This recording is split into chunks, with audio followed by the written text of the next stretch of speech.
Rytlock is a cat who has been a smoker for 49 years. Ascalon is our land. Char land.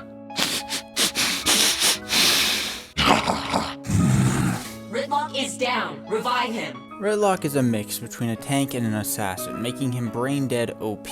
But as good as Rytlock is at dealing way too much damage and having way too much health, a fair portion of his kit is actually completely worthless. For his basic attack, it's just 2 slashes and a stab with his sword. There's nothing special about it, and it's perhaps one of the worst basic attacks in the game, beat out only by Moro's 2-mile-per-hour ball of disappointment and whatever Titus was supposed to do. Rytlock's passive is the incarnation of lung cancer, and it has 2 parts.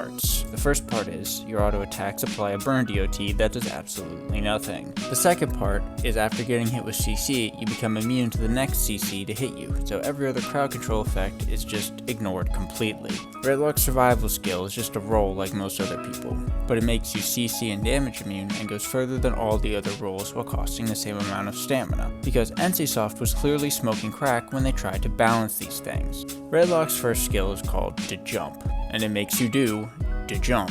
Basically, you just yeet yourself across the screen and slow enemies in the area. This is basically mandatory since it's your only engage and since most enemies won't willingly approach an angry homeless crackhead. What are you hiding? Penis whip is named accurately since Rytlock whips out his penis and then whips you with his penis. My magnum dong! This is Rytlock's best skill and up there on the list for best single skills in the game. It has about a 3-second stun over multiple strikes that hits like my dad's belt. This plus the jump is what makes Rytlock worth playing, since you just launch yourself in and go, and that's basically how you play Rytlock. It's not hard. This is trash. Their master's OP.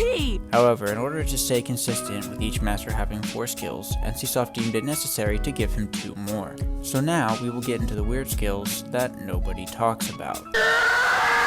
Headshot. You shoot your pistol and silence someone, and you can do it twice in one go. This one isn't terrible, but there's never a reason to bring it over to jump or penis whip. It does, however, fill up a boss's stun bar like no one's business, so you could consider it for some PvE situations. Hamstring. Hamstring is one of the worst skills in the game, and it really puts into perspective the ill effects of lung cancer. Rytlock is down. It deals basically no damage and only applies a light slow. It could be argued that this is supposed to just be an empowered basic attack, which is basically what it is. However, it has a 12-second cooldown. This skill is useless in every way. Under no circumstances should anyone ever bring this skill over Pistol Whip. Rytlock's ult is 420 Blaze It, makes your basic attack shoot fiery boys that deal a crap ton of damage and apply a hard burn, and it only costs 1 ult charge, so it's pretty good and will make up a bulk of your damage instead of your basic attack since it sucks.